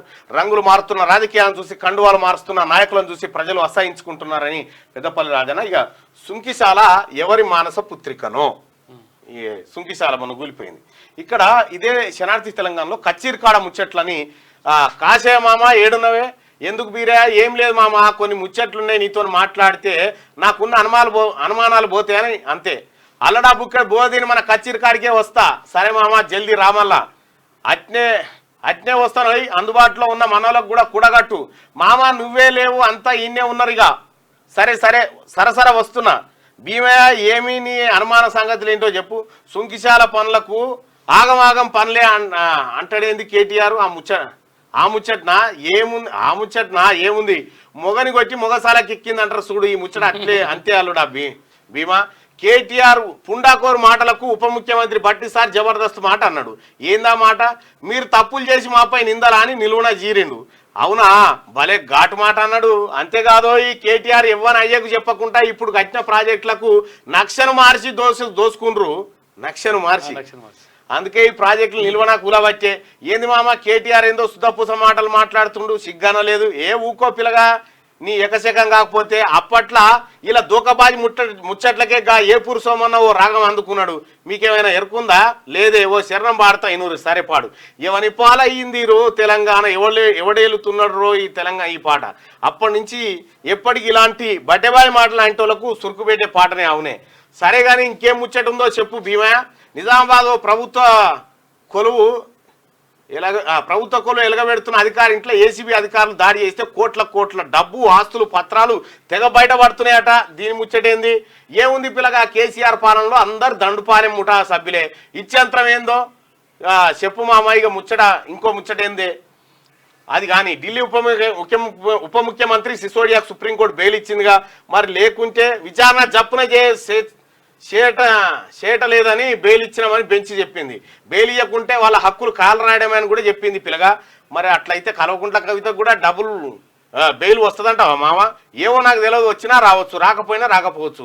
అంతా న్యాయదేవత నిర్ణయం. అవును మామ ఆఖరి ముచ్చటేందో జల్ది చెప్పు. పొలం కాడికి పోయేది ఉంది. మన ముఖ్యమంత్రి రేవంత్ రెడ్డి పెట్టుబడులు మలుపుకొస్తాను చుట్టుపక్కల దేశాల పోయా వస్తాయంటావా మామ? ఏమో రోజు తానికి పోయి పెట్టుబడులు పెట్టేటోళ్ళతో మాట్లాడి సై చేస్తున్నాడు. మరి అవి కనుక వస్తే మన గదగాలకు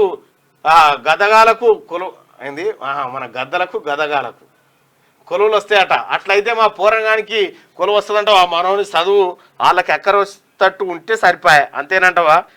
మరి నీ చేతిలో నా చేతిలో ఉందా పిల్లగా? అవును మామ అంతా మా పోరని సుడి. సరే మా పోయేద్దాం చూద్దాం పిల్లగా. రేపు పొద్దుగాల ముచ్చట అందరికి శనార్థ అని చెప్పి సకినాల సుధాకర్ ప్రతిరోజు అందులో రాస్తా ఉన్నాడు. కచ్చీరికాడ ముచ్చట చాలా అద్భుతంగా ఉంటుంది. మీరు చూడండి. ఇంకా పుంజాల శివశంకర్కి సంబంధించి ఆయన నిన్న రాష్ట్ర వ్యాప్తంగా ఆయనకి ఘన నివాళులు అర్పించారు బీసీ సమాజం అంతా. ఇక్కడ బీసీలు అంటే చిన్న చూపు అని చెప్పేసి బీసీలు అంటే పెద్ద చూపేనాడు ఉన్న చిన్న చూపే. డాక్టర్ మండల రవి ఉస్మానియా యూనివర్సిటీ నుంచి రాసిండు ఒకటిగా బీసీల అంబేద్కర్ శివశంకర్ అంటూ ఒక వార్త. ఇది శనార్థి దినపత్రికలో ఉన్నటువంటి వార్తలు. ఒకసారిగా దిశ పత్రికలో ఉన్నటువంటి వార్తల్ని చూద్దాం. రైట్. ఇక మళ్ళీ కరోనా కేసులు 84 దేశాల్లో పెరిగిన బాధితులు సీజన్తో సంబంధం లేకుండా పెరుగుతున్న కేసులు. కోవిడ్ ప్రభావం తగ్గిందనుకుంటే తప్పు. దీనిపై పునరాలోచన చేయాలని చెప్పి WHO అంటా ఉంది. ఆదాని గ్రూప్తో సెబీ చైర్పర్సన్ కు సంబంధం. విదేశాల నుంచి నిధులు పంపే డొల్ల కంపెనీల్లో మాధవీపూర్ బుచ్ వాటాలంట. ఆ భర్త వాటాలు అయితే ఆమె భర్త బుచ్కు సైతం ఆమె కూడా మారిషస్ నుంచి నడిచే ఆ కంపెనీల నిర్వహిస్తున్న వినోద్ అదాని. వాటి ద్వారానే అదాని గ్రూప్ కంపెనీల షేర్ల ధరలు కృత్రిమంగా పెంపు. అందుకే గతంలో వాటిపై విచారణకు ఆమె ఆదేశాలు ఇవ్వలేదు. అగోరా అడ్వైజరీ సంస్థ సైతం సెబీ చైర్పర్సన్ దే పూరి బొచ్చు దంపతులకు దాదాపు 83 కోట్ల రూపాయల నికర సంపద ఉందంట. హిండెన్బర్గ్ మరో సంచలన నివేదిక విడుదల చేసింది. దొంగలు కలిసి దోసుకుంటారు. స్కిల్ వర్సిటీకి గూగుల్ సహకారం. ఆర్టిఫిషియల్ ఇంటెలిజెన్స్ సిటీ టెక్నాలజీ సేవలకు సైతం. కాలిఫోర్నియా క్లౌడ్ సెంటర్లో సీఎం టీం సమావేశం. హైదరాబాద్కు జైటిస్ కేపబిలిటీ సెంటర్ వచ్చే నెల నుంచి యూనిట్ ఫంక్షనింగ్ శాటిలైట్ సెంటర్ పై స్టాన్ఫోర్డ్ వర్సిటీ ఆసక్తి రేవంత్ రెడ్డి సమక్షంలో కుదిరిన ఎంఓయూలు ఇన్ఫ్లుయెన్సర్ రామ్ చరణ్తో సీఎం భేటీ. ఇక కేసీఆర్ తన ఊరోళ్ళకే ఇండ్లు కట్టియలే, మా ప్రభుత్వం భేషజాలకు పోదు, చింతమడకలో ఇండ్ల నిర్మాణాలను పూర్తి చేస్తాం మంత్రి పొంగులేటి శ్రీనివాసరెడ్డి. ఇల్లు బీకి పందిరి వేసినట్టుగా ఆయన పంతనం ఉందని చెప్పి పొంగులేటి శ్రీనివాసరెడ్డి గారు. వారం రోజులకే మెడల్ కలర్ చేంజ్ అయిందట. ఈ పథకాలు అనుకున్నంత నాణ్యతతో లేవు, ఒలింపిక్ పథకంపై అమెరికా అథ్లెట్ ఆరోపణలు చేసిందట, రంగే పోయిందట. వినేష్ అప్పీల్పై తీర్పు వాయిదా 11న వెల్లడించనున్న సిఏఎస్. పారిస్ ఒలింపిక్స్ లో ముగిసిన భారత్ ప్రాతినిధ్యం.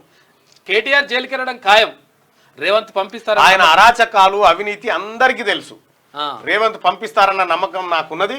బీఆర్ఎస్ అంటే బంగ్లాదేశ్ రాష్ట్ర సమితి, విదేశాలకు ఎవరు వెళ్ళినా వారి ప్రయోజనాల కోసమే.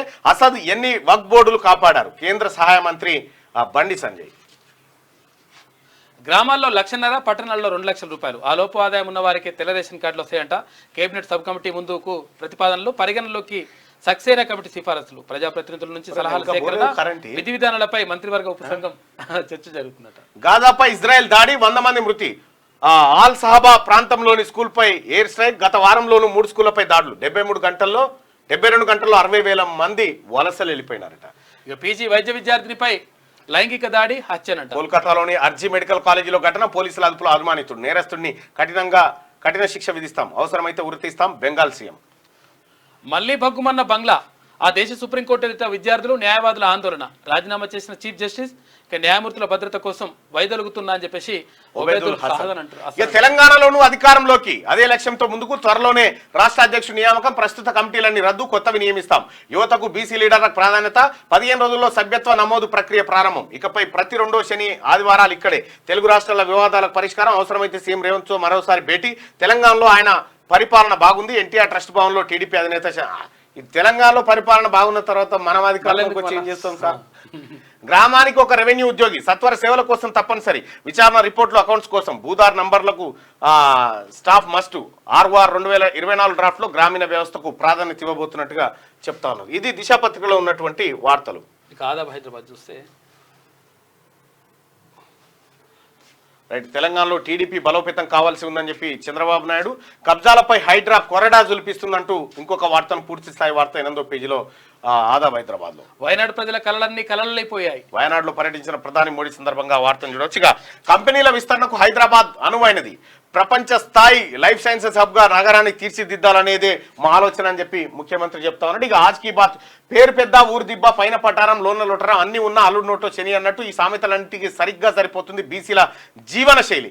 జనాభాలో 50% పై ఉన్న బీసీలు రాజకీయ నాయకుల పల్లకిలు మోయడానికి, రాజకీయ నాయకులకు ఊడిగం చేయడానికి. మీరు ఊడిగం చేసిన వాళ్ళు మీకు మంచి చేయరు. మీరు ఊడిగం చేసినా, మీరు జోకినా, భజన చేసినా వాళ్ళు ఎప్పటికీ మీకు మంచి చేయరు. మీరు జోకి బదనామవుడు కంటే పోరాడి బదనాం కండి. రాజకీయ నాయకులకు ఊడిగం చేయడానికి జీవితం దారపోస్తున్నారు. పీతల కథ మాదిరిగా ఎవరైనా బీసీ వ్యక్తి ఏదైనా రంగంలో ముందుకు పోతే సాటి బీసీల మనిషిని కాలు పట్టి కిందికి గుంజడంతో బీసీలు రాజకీయంతో పాటు అన్ని రంగాల్లో విఫలమవుతున్నారు. బీసీలందరూ ఒకతాటిపైకి వస్తే ప్రధానమంత్రి సీటుతో పాటు ప్రతి రాష్ట్రంలో ముఖ్యమంత్రులు కూడా బీసీలే ఉంటారు. మరి ఇప్పుడైనా బీసీలు పల్లకీలు మోయకుండా రాజ్యాధికారం కోసం కథం తొక్కుతారా, ఎప్పట్లాగే ఉండిపోతారా? ఈసారి నవ్ ఆర్ నెవర్.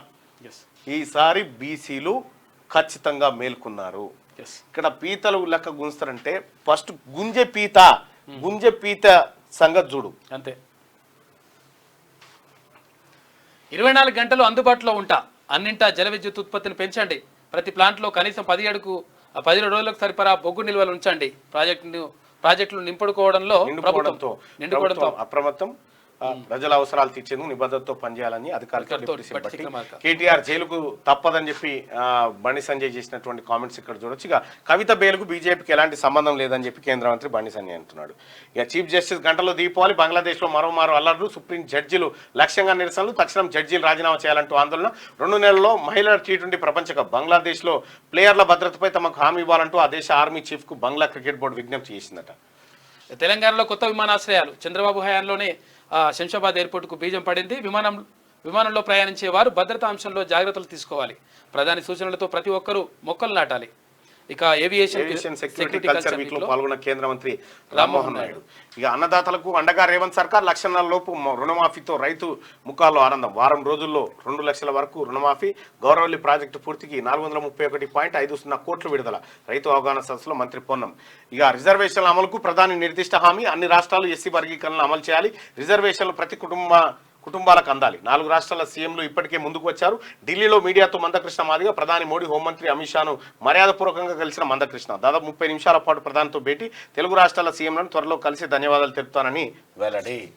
రైట్, ఇది మందకృష్ణ మాదిగా స్టేట్మెంట్ చూస్తూ ఉంటే ఇక ఈనాడు ఇక అది అడ్వర్టైజ్మెంట్ వస్తుంది అడ్డంగా పొడుగ్గా. దయచేసి మార్నింగ్ న్యూస్ చూస్తున్నటువంటి మిత్రులారా ఈ బటన్ లైక్ చేయాల్సిందిగా మీ అందరు రిక్వెస్ట్ చేస్తూ ఉన్నాం. ఈ లైక్ బటన్ని క్లిక్ చేయండి.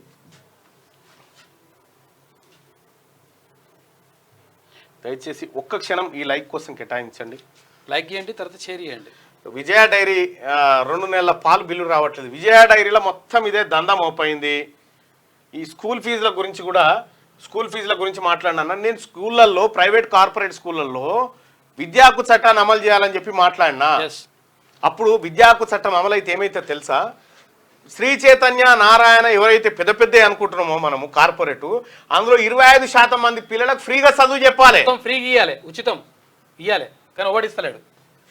దాని గురించి ప్రభుత్వాలు మాట్లాడకపోతే మనకే పరిశాన్. ఎందుకంటే చదివేది మన పిల్లలుగా మనమన్నా మాట్లాడాలి కదా. చట్టం చేసినాం కదా, విద్యా హక్కు సర్కారు బడికి పంపించమంటేనే మీకు లేలే మేము పెద్ద దాంట్లో చదివిపిస్తాం. పెద్ద దాంట్లో చదివిపిస్తే పైసలు ఎక్కువ అవుతూనే ఉంటారు.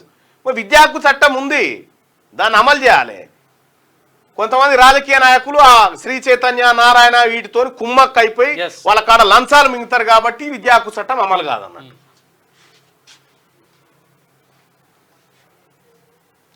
ఈనాడు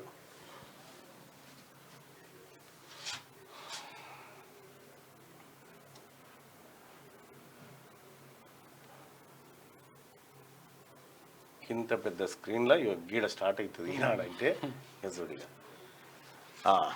లేట్తోనూ మతిమారపట. 75 ఏళ్లు దాటిన వారిలో ఈ వ్యాధి గుర్తింపు. అల్జిమార్స్ అంతా తీవ్రమైనది కాదు. ప్రఖ్యాత వైద్య సంస్థ మేయో క్లినిక్ పరిశోధన. మలి వయసులోనూ చురుగ్గా ఉండాలంటున్న నిపుణులు. మెదడుకు పని చెప్పాలి, మర్చిపోతా ఉన్నారట. నవతరంలోనూ బలమైన బంధం. ఈనాడు 50 ఏళ్ళు. తెలంగాణలో ఆటో పైలట్ మోడ్లో అభివృద్ధి. ఏపీలో విధ్వంసం. ఇక్కడ ప్రజల మనోభావాల్ని గౌరవిస్తాం. అక్కడ ఏంది కనిపిస్తలేదు, నేను పంపిస్తా చూడు, అది ఓపెన్ చేయి.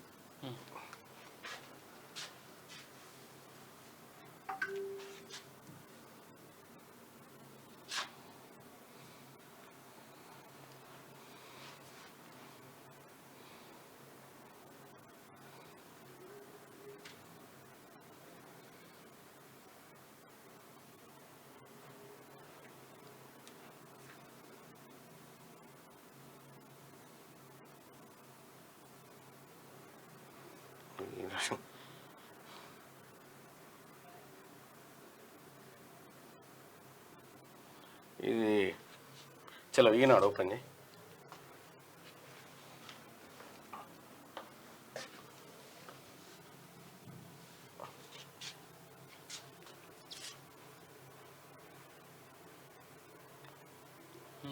రైట్, ఇదే తెలంగాణలో ఆటో పైలట్ మోడ్లో అభివృద్ధి. ఏపీలో విధ్వంసం. ఇక్కడ ప్రజల మనోభావాల్ని గౌరవిస్తాం, అక్కడ పునరాభివృద్ధి చేస్తాం. విభజన చట్టం మేరకు తెలుగు రాష్ట్రాల సమస్యల పరిష్కారం అని చంద్రబాబు. 6తో సరి పోటీల చివరి రోజు రితికకు నిరాశ. ప్యారిస్ ఒలింపిక్స్ లో ముగిసిన భారత్ పోరాటం. 6 వచ్చినాయి, అందులో 5 కంచు పథకాలు, 1 సిల్వర్. తెలంగాణలో స్టాన్ఫోర్డ్ శాటిలైట్ సెంటర్ నైపుణ్య జీవశాస్త్రాల విశ్వవిద్యాలయంలో భాగస్వామ్యం అయిపోయింది. కోలిగేట్తో దోముకోండి అంతేగా. ఇదేందో మరి, అది భీమా. ఇంట్లో కుదబెట్టరు బంగారు ఆభరణాలు. ఈమె పాపం ఆమెను చూడక చాలా రోజులే. ఇండియన్ బర్గ్ మరో బాంబ్. సెబీ చైర్పర్సన్ మాధవి పూరిపై సంచలన ఆరోపణలు. అదాని గ్రూప్ షేల్ కంపెనీలో రహస్య వాటాలు. భర్తతో కలిసి పెట్టుబడులంటూ డాక్యుమెంట్ విడుదల చేసిందట.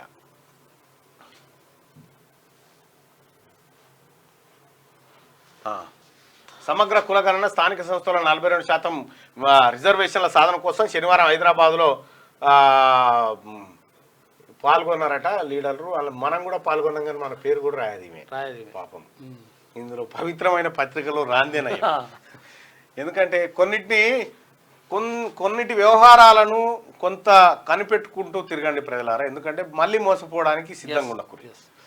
వార్షిక ఆదాయం 2 లక్షల్లోపు ఉంటేనే రేషన్ కార్డు, పట్టణ ప్రాంతాల్లో జారీకి లెక్క ఇది. ఇక గతి తప్పిన గురుకులం, ఫుడ్ పాయిజన్, పాము కాట్లు, బలవన మరణం. అసలు బీసీల పైన కేసీఆర్, ఈ కులగణన పైన కేసీఆర్ స్టాండ్ ఏందో చెప్పు. చెప్పాలి కదా, స్టాండ్ ఏందో చెప్పు ఫస్ట్. చెప్పాలి, తోలుతున్నావు కానీ నీ స్టాండ్ ఏందో చెప్పు first. Bharatiya Janata party stand ఏందో చెప్పురి. సమగ్ర కులగణన పైన రాహుల్ గాంధీ గారు కాంగ్రెస్ పార్టీ మాట చెప్పిండు, 42% అమలు చేస్తాం, కులగణన చేస్తామని చెప్పిండు. మీరు మీ స్టాండ్ ఏందో బహిర్గతం చేయరు ఫస్ట్. మాట మీరున్నారా చెప్పండి. బీసీలకు అన్యాయం చేస్తే నేను మా ముఖ్యమంత్రి గారిని ఎదిరిస్తా, మీరు ఎదిరిస్తారా మీ నాయకుడిని?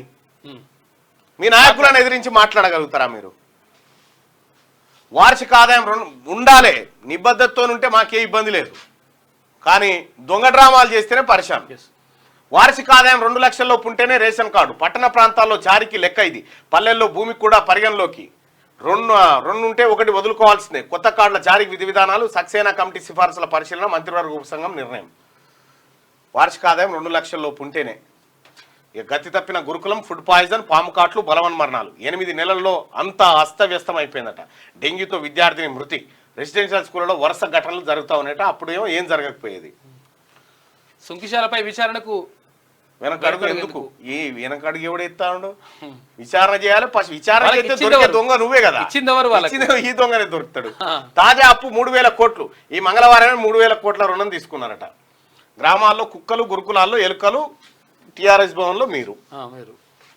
విద్యార్థుల మరణాలు సర్కారీ హత్యలే, స్థానికత పాపం సర్కారుదే. ఈ కేసీఆర్కి అసలు ఈ పాపమే తెలియనట్టు. కేసీఆర్, కేటీఆర్, హరీష్ రావు పాపాలన్నీ ఇప్పుడు మళ్ళీ తెర మీదకి ఎక్కుతాం. యువరైతు ఆత్మహత్య, 1 కోటి ఎకరాల భరోసా కోత, బంగ్లా చీఫ్ జస్టిస్ రాజీనామా, కాంగ్రెస్లో రాజ్యసభ రగడ, ఉక్కు ఫ్యాక్టరీపై ఒత్తిడి తేవాలి, కొత్తగా 6 రైల్వే లైన్లు, పాండురంగాపురం. ఇప్పుడు మీరు చేస్తూ ఉన్నారు కదా, ఈ బీసీలకు కేసీఆర్కు న్యాయం చేయాలి అని అంటే ఫస్ట్ బీసీలకు బీఆర్ఎస్ పార్టీ అధ్యక్ష పదవి ఇప్పారు. ఫస్ట్ ఆ పదవి బీసీలకు ఇప్పారు. ఫస్ట్ కేసీఆర్ తారా, ఆ తర్వాత చేద్దాం. ఆ తర్వాత స్టాండ్ కూడా చెప్పమన్నారు, మాట్లాడారు. ఏం చెప్పాలి, అంతా ఉత్త కథ. కనిపించలేదా దాని వ్యవహారం? ఆ కన్లే కిందికి మీదికి సపడ చూస్తూ ఉంటేనే అనుమానం వస్తూ ఉంది ఏందో అని.